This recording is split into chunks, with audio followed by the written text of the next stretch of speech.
Hello दोस्तों, कैसे हैं आप। आशा करता हूं कि स्वस्थ होंगे। मैं आदर स्वागत करता हूं आपके अपने यूट्यूब चैनल रोज़गार वे में। दोस्तों, सबसे पहले आप सभी को आपका परिवार रोज़गार वे में 1000 सदस्य होने पर ढेर सारा बधाई। आज हम क्रमागत चल रहे हिंदी के 20 महत्वपूर्ण प्रश्न का अगला प्रैक्टिस सेट नंबर 12 को हल करेंगे। तो चलिए शुरू करते हैं। दोस्तों, पहला प्रश्न दोस्तों, पौ 12 होना मुहावरा का सही अर्थ है। ऑप्शन ए, सब तरह की सुख सुविधाओं का होना। ऑप्शन बी, उपद्रव करना। ऑप्शन सी, पलायन करना। या ऑप्शन डी, प्रयासरत करना। दोस्तों, इसका सही उत्तर हो जाएगा ऑप्शन नंबर ए, सब तरह की सुख सुविधाओं का होना। पौ 12 होना मुहावरा का सही अर्थ हो जाएगा सभी तरह के सुख सुविधाओं का होना। अगले प्रश्न की तरफ बढ़े हम। प्रश्न 2, दूसरा प्रश्न कहता है हमारा, सब्ज बाग दिखाना मुहावरा का अर्थ है। सब्ज बाग दिखाना मुहावरा का अर्थ बताना है दोस्तों। ऑप्शन ए, बाग में घूमने जाना। ऑप्शन बी, साग सब्जी पैदा करना। ऑप्शन सी, प्रलोभन देना। या ऑप्शन डी, भयभीत करना। दोस्तों, इसका सही उत्तर हो जाएगा ऑप्शन नंबर सी, सब्ज बाग दिखाना मुहावरा का सही अर्थ होता है प्रलोभन देना। इसलिए इस प्रश्न का सही उत्तर हो जाएगा ऑप्शन नंबर सी। अगले प्रश्न की तरफ बढ़े हम। प्रश्न 3, तीसरा प्रश्न हमारा कहता है, मीनाक्षी का पर्यायवाची शब्द है। ऑप्शन ए, सुंदरी। Option B, Durga. Option C, मछली। या ऑप्शन डी, लक्ष्मी। दोस्तों, इसका सही उत्तर हो जाएगा ऑप्शन नंबर बी, मीनाक्षी का सही पर्यायवाची शब्द दुर्गा होता है। इसलिए इसका सही उत्तर हो जाएगा ऑप्शन नंबर बी। अगले प्रश्न की तरफ बढ़े हम। प्रश्न 4, चौथा प्रश्न कहता है, कौन सा शब्द नाग का पर्यायवाची नहीं है।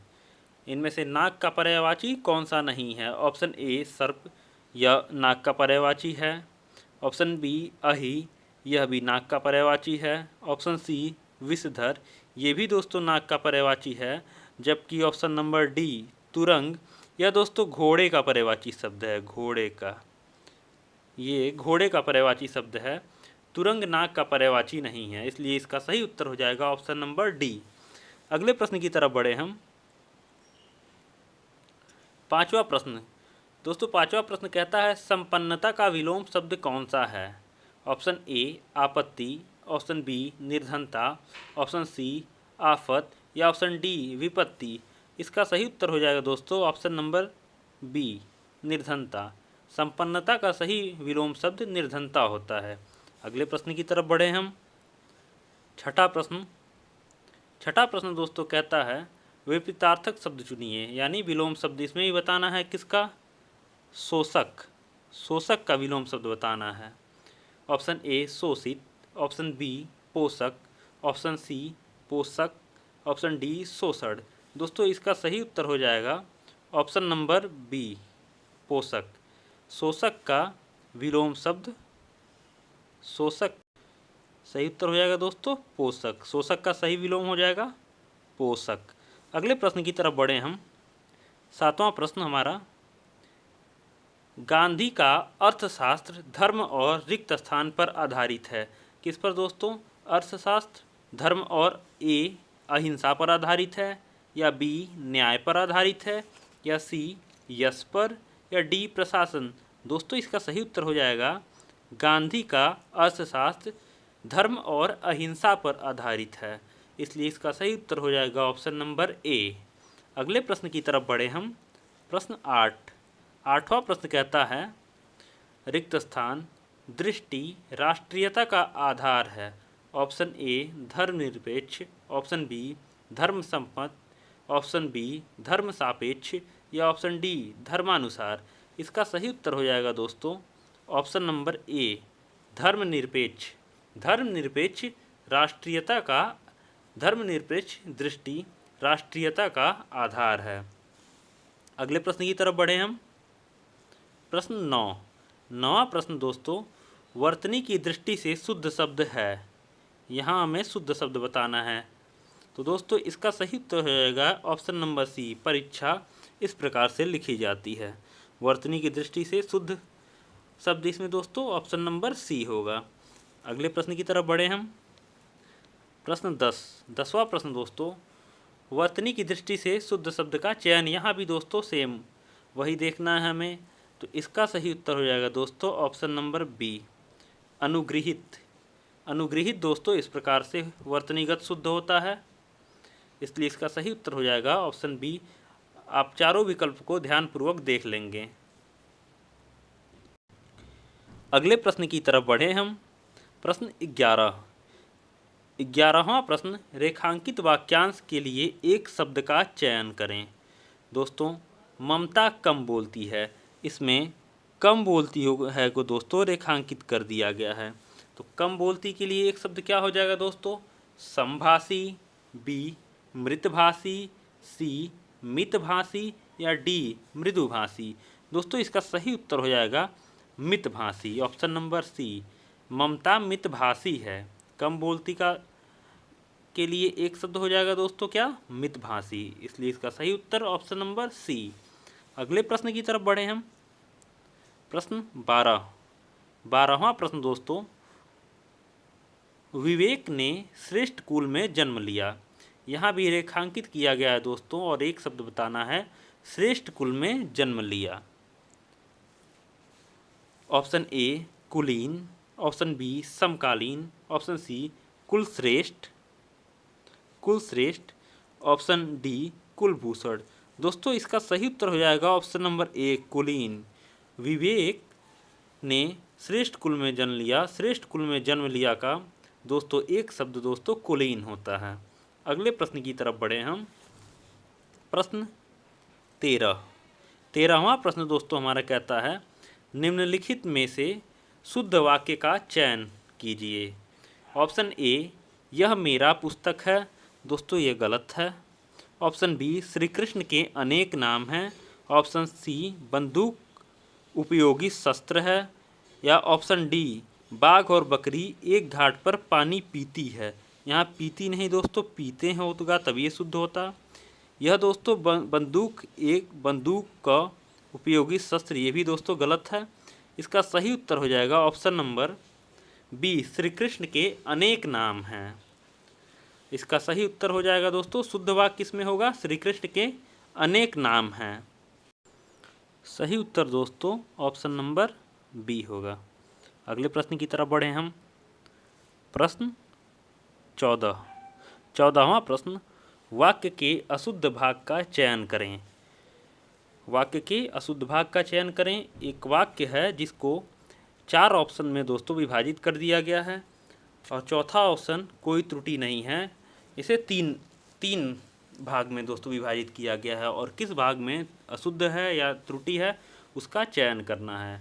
यदि कोई अशुद्धि नहीं है तो कोई त्रुटि नहीं, ऑप्शन डी का चयन करना है। वाक्य को पढ़ें हम सारे ऑप्शन को मिलाकर दोस्तों। राजेंद्र प्रसाद जी ने अपनी आत्मकथा में, दोस्तों यहाँ पहला ही ऑप्शन पढ़ते ही हमें गलत नज़र आ गया, लेकिन एक बार पुनः आप पूरा पढ़ें। राजेंद्र प्रसाद जी ने अपनी आत्मकथा में स्वातंत्र्य संघर्ष का जीवन अंकन किया है। दोस्तों इसमें गलत भाग हो जाएगा ऑप्शन नंबर ए। गलत क्या है दोस्तों इसमें, राजेंद्र प्रसाद जी ने, यहाँ अपनी नहीं होगा। यदि यहाँ जब आत्मकथा दे ही दिया है तो यहाँ अपनी का कोई मतलब नहीं होता है। ठीक है दोस्तों, इसलिए वाक्य का अशुद्ध भाग ऑप्शन नंबर ए हो जाएगा। अगले प्रश्न की तरफ बढ़े हम। प्रश्न 15वां प्रश्न, अगोचर का अर्थ क्या होता है दोस्तों। ऑप्शन ए जिसका अनुभव शरीर को ना हो। ऑप्शन बी जिसका अनुभव हो गया है दोस्तों, ये अनुभव होगा यहाँ, जिसका अनुभव हृदय को ना हो। ऑप्शन सी जिसका अनुभव इंद्रियों को ना हो। या ऑप्शन डी जिसका अनुभव बुद्धि को ना हो। इसका सही उत्तर हो जाएगा दोस्तों ऑप्शन नंबर सी, जिसका अनुभव इंद्रियों को ना हो। अगोचर का अर्थ होता है जिसका अनुभव इंद्रियों को ना हो। अगले प्रश्न की तरफ बढ़े हम दोस्तों। अगला प्रश्न हमें गद्यांश वाले प्रश्न आ गए। यह बहुत ही महत्वपूर्ण प्रश्न होते हैं इस प्रकार के प्रश्न दोस्तों, और ये शुरू से पहले ही प्रैक्टिस सेट से आप इसे हल करते चले आ रहे हैं। अब तक आपने इसे अच्छे से सीख लिया होगा। आइए देखते हैं। निर्देश गद्यांश को पढ़कर पूछे गए प्रश्न 16 से 20 तक के उत्तर को लिखिए। गद्यांश क्या दिया है दोस्तों, इसे ध्यानपूर्वक पढ़ेंगे। दीपावली भारत में रिक्त स्थान जाने वाला सबसे बड़ा त्यौहार है। हर साल इस पर्व को कार्तिक रिक्त स्थान में बड़ी धूमधाम से मनाया जाता है। इस त्यौहार के आने रिक्त स्थान दिन पहले ही इसकी तैयारी आरंभ हो जाती है। लोग अपने घरों में साफ सफाई और रंग रोगन का काम, पुनः रिक्त स्थान दे दिया है, का देते हैं। इस दिन घरों और बाजारों को सजाया जाता है। अब हम पहले रिक्त स्थान में ऑप्शन को देखते हुए देखें क्या होगा दोस्तों। दीपावली भारत में जाने वाला सबसे बड़ा त्यौहार है। क्या दोस्तों, यह तो बिना ऑप्शन देखे ही मन में आ जाता होगा सबके। ए मनाई जाने वाली, बी रचाया, सी मनाया या डी बनाया। दोस्तों इसका स्पष्ट उत्तर पता चल रहा है ऑप्शन नंबर सी, मनाया जाने वाला। दीपावली भारत में मनाया जाने वाला सबसे बड़ा त्यौहार है।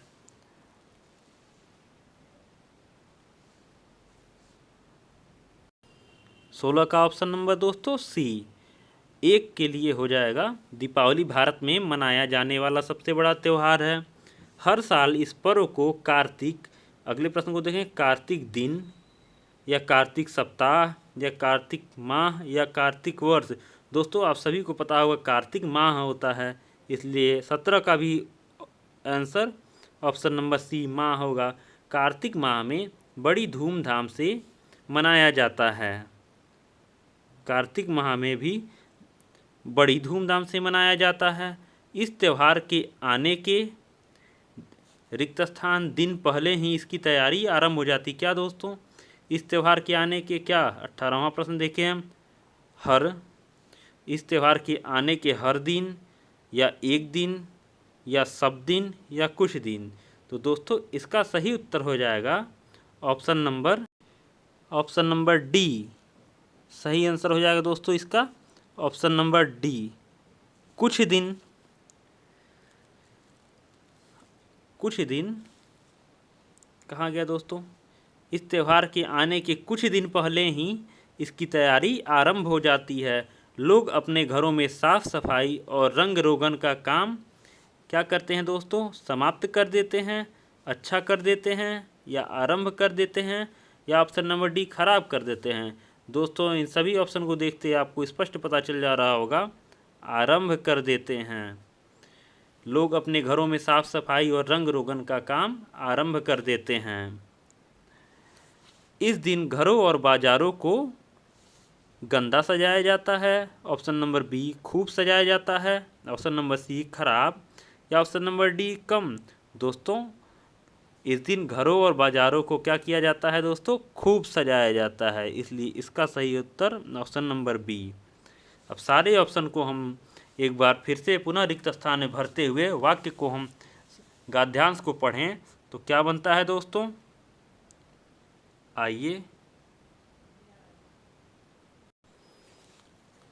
हम फिर से पढ़ें। दीपावली भारत में मनाया जाने वाला सबसे बड़ा त्यौहार है। हर साल इस पर्व को कार्तिक माह में बड़ी धूमधाम से मनाया जाता है। इस त्यौहार के आने के कुछ दिन पहले ही इसकी तैयारी आरंभ हो जाती है। लोग अपने घरों में साफ सफाई और रंग रोगन का काम आरंभ कर देते हैं और इस दिन घरों और बाजारों को खूब सजाया जाता है। इसी प्रकार दोस्तों आज का गद्यांश भी हम लोग बहुत सी सरलतापूर्वक हल किए और आशा करता हूँ कि आप यह बहुत ही आसान तरीके से इसे एक ही बार में पढ़ते ही हल कर दिए होंगे। तो इसी तरह दोस्तों आज के 20 महत्वपूर्ण प्रश्न हमारे पूरे हुए। इन 20 प्रश्नों में आपके स्कोर कितने आए कमेंट बॉक्स में अवश्य बताएं और वीडियो पसंद आए तो ज़्यादा से ज़्यादा शेयर, लाइक और सब्सक्राइब करें। दोस्तों इस वीडियो के PDF को प्राप्त करने के लिए हमारे टेलीग्राम ग्रुप से जुड़ें, जिसका लिंक वीडियो के डिस्क्रिप्शन में दे दिया गया है। मिलते हैं अगले नए वीडियो में, तब तक के लिए नमस्कार, धन्यवाद।